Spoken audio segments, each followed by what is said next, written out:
జై శ్రీరామ్ అందరికీ నమస్కారం వెల్కమ్ టు న్యూస్ అఖండ నేను మీ కస్తూరి శ్రీధర్ మిత్రులారా భారతీయ జనతా పార్టీ కార్యకర్తలకు నాయకులకు అదే విధంగా నరేంద్ర మోడీ గారి అభిమానులకు ప్రతి ఒక్కరికి కూడా ఒక అద్భుతమైన ఒక శుభవార్తను అయితే తీసుకొచ్చిన హర్యానాలో కాంగ్రెస్ పార్టీ పైన భారతీయ జనతా పార్టీ తిరుగులేని విజయం సాధించింది. సరే మొన్ననే కదా అసెంబ్లీ ఎలక్షన్స్ అయిపోయినాయి, ఇప్పుడు నువ్వేంద్రా స్వామి చెప్తున్నావు అని అనుకుంటారేమో. ఇది వేరే, కొంచెం వెయిట్ చేసే మీకు క్లియర్గా చెప్తా, ఓకేనా?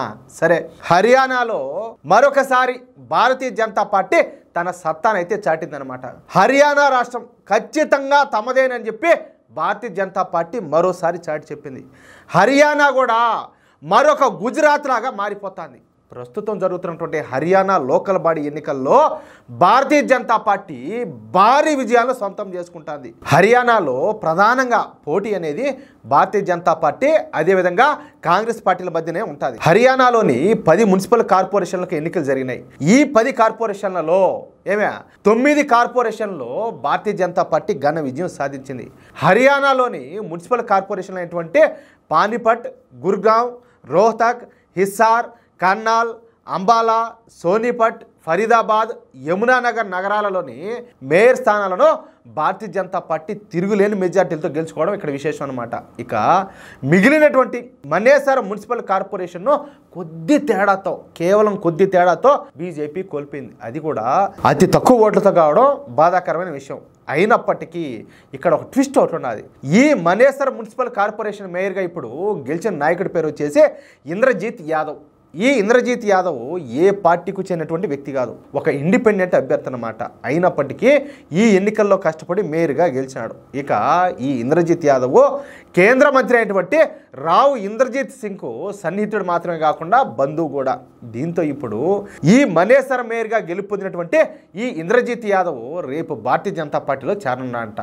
ఈ లెక్కన 10 మున్సిపల్ కార్పొరేషన్లో కూడా 10 మున్సిపల్ కార్పొరేషన్లో కూడా భారతీయ జనతా పార్టీనే సొంతం చేసుకున్నట్టు అయిందనమాట.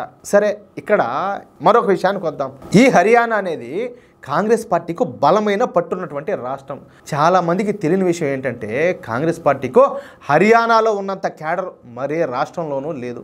గత 11 సంవత్సరాల నుంచి హర్యానాలో అధికారంలో లేనప్పటికీ ఈ హర్యానాలో మాత్రం కాంగ్రెస్ పార్టీ బలంగా ఉండాలి.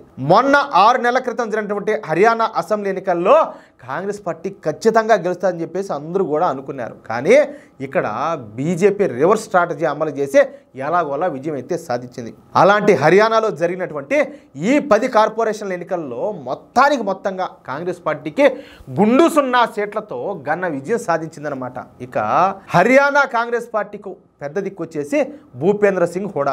ఈ భూపేంద్ర సింగ్ హూడా జాట్ కమ్యూనిటీకి చెందినటువంటి వ్యక్తి అనమాట. ఇక ఇప్పుడు మేయర్ ఎన్నికలు జరిగినటువంటి ఈ రోహ్తక్, సోనిపట్ నగరాలు కూడా రెండు కూడా జాట్లకు కంచుకోవట్లు అనమాట. ఈ 2 నగరాల్లో జాట్లే ఎక్కువగా ఉంటారు. ఈ జాట్లు 100% ఈ కాంగ్రెస్ పార్టీకు మద్దతుదారులుగా ఉంటారు. దీంతో ఈ 2 నగరాలు కూడా కాంగ్రెస్ పార్టీకు కంచుకోటలుగా ఉంటా ఉన్నాయి. కానీ ఇప్పుడు జరిగినటువంటి ఈ మేయర్ ఎలక్షన్స్లో కాంగ్రెస్ పార్టీ కంచుకోటలైనటువంటి ఈ రోహ్తక్, సోనిపట్ నగరాల్లో కాంగ్రెస్ పార్టీ ఘోరంగా ఓడిపోయింది. పైగా ఇక్కడ భారతీయ జనతా పార్టీ గెలుపొందడం విశేషం అనమాట.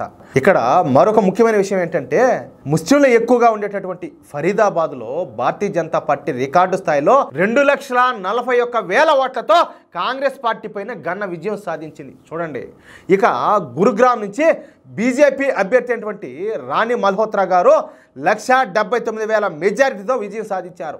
మొత్తం మీద హర్యానా ఎన్నికల్లో Bharatiya Janata party clean sweep చేస్తే కాంగ్రెస్ పార్టీ తన పరాజయాన్ని పరిపూర్ణం చేసింది. అంటే రాహుల్ గాంధీకి అచ్చొచ్చినటువంటి గుండు 0నే ఈ ఎన్నికల్లో కాంగ్రెస్ పార్టీ సాధించిందనమాట. షబ్బాష్ షబ్బాష్, అది మా ఓడి గొప్పతనం. అట్టుంటుంది మా ఓడి, యాడైనా కూడా ఆ విధంగా దూసుకెళ్ళిపోతాడు గుండు 0లతో. ఏమంటారా మిత్రులారా? ఖచ్చితంగా ఈ న్యూస్ మీకు నచ్చే ఉంటారని చెప్పి నేను అనుకుంటున్నా.